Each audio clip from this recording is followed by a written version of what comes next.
said the toughest fight he's ever had. Yeah. Looking, no way. Still coming. Ayan ang naging reaksyon ni Katsuma Akitsugi sa one punch ng Pinas na si Jonas Sultan. Bumilibang hapon dahil sa tibay na taglay ni Sultan sa lahat ng nakalaban niya. Aminado si Akitsugi na si Sultan lang ang pinakamahirap na nakalaban niya. Sinubukan niyang babagsakin si Sultan pero pumapalag si Sultan at bumabawi at lumalaban pa at nasabi nilang ni Sultan ay ganito.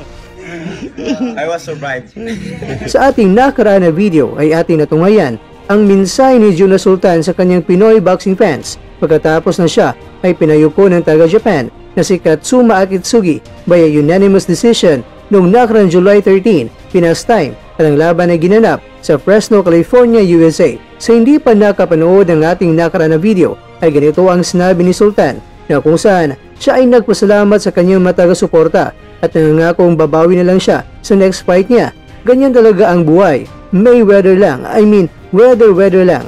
Kaya naman ang post ni Sultan na ito ay humakot ng 344 reactions, 111 comments at 1 share. Kaya naman, ang isa sa mga nagbigay ng mensahe kay Sultan ay ang buksingerong mula sa Manny Pacquiao Promotions na si Vincent Acero ng Pinas, Asolabio. Ang sinabi ni Asolabio ay ganito, "Bounce back stronger champ. Congratulations. Napakaganda na ipinakitang suporta ng Times 10 ng Pinas sa binansagang one punch Sultan. Kahit natalo man si Sultan ay suportado pa rin siya sa ating kababayang mandirigma. Sayang na sayang talaga na natalo naman si Sultan, lalong hindi angat ang kanyang world ranking sa bantamweight division. Asahan na ang makakalaban ni Sultan sa susunod ay baka malayo na sa world rankings para mag-umpisang uusad ang karera ni Sultan. Ganun pa man, bata pa si Sultan, may sapat pa siyang panahon na patunayan ang tunay niyang galing at lakas. Kaya bawi ka na lang sa susunod na laban, one punch ng Pinas.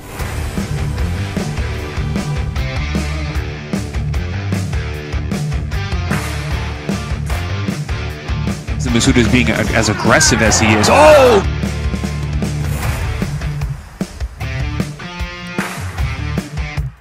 As aggressive as he is. Oh! Good big body shot. Mga kakwento, ganito ang minsay ni Mr. Kwento kay Sultan.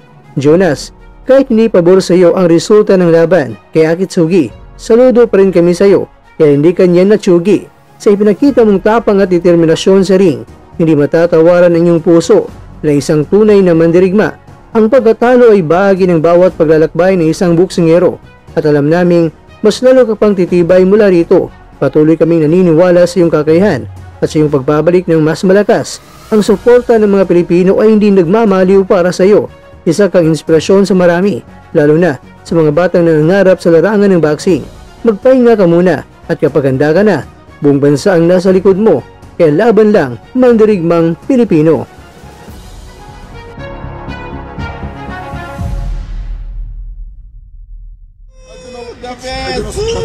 One more. 1, 2, 3. All right. Thank you so much. Yeah. Thank you so much. Good fight. Yeah. Have a guy. Good night. Because I heard you. Almost dead. Ah, man. I heard you. I heard you. Let's play. Round 6. Round 5. No. It's around 5 or 6. Really bad. Really? Dito. Pero nasalat ko na subag na wala. Pinsa. Kapila ka siya ka pa siguro. Kasi pinsa na salat sa ako.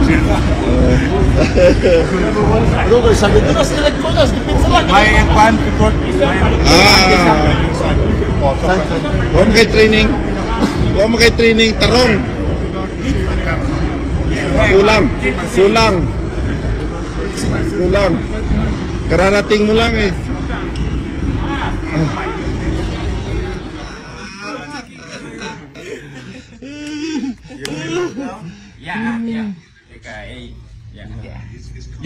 Yeah. Yes. Tough guy. Take care. said the toughest fight he's ever had. Yeah. Ready for you to knock down. Looking, go He's still coming. So. I was surprised.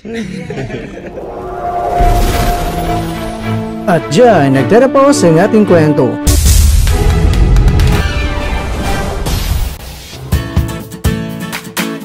Maraming salamat mga kakwento sa inyong panonood. Pero baka naman mga kakwento ay nagustuhan niyo po ang kwento natin ngayon. Baka pwede niyo po akong mabigyan dyan ng like, subscribe at pa-click na rin sa bell button.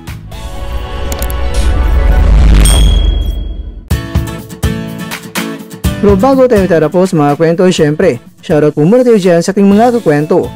Kay kakwentong Birth Pain, kay kakwentong Jasper James Macarayan, kay kakwentong John Carlo Abiat, at kakwentong nanonood ngayon, shoutout sa iyo dyan. Bueno, ganito na po muna ang ating kwentuhan, at abangan nyo na po ating susunod na video.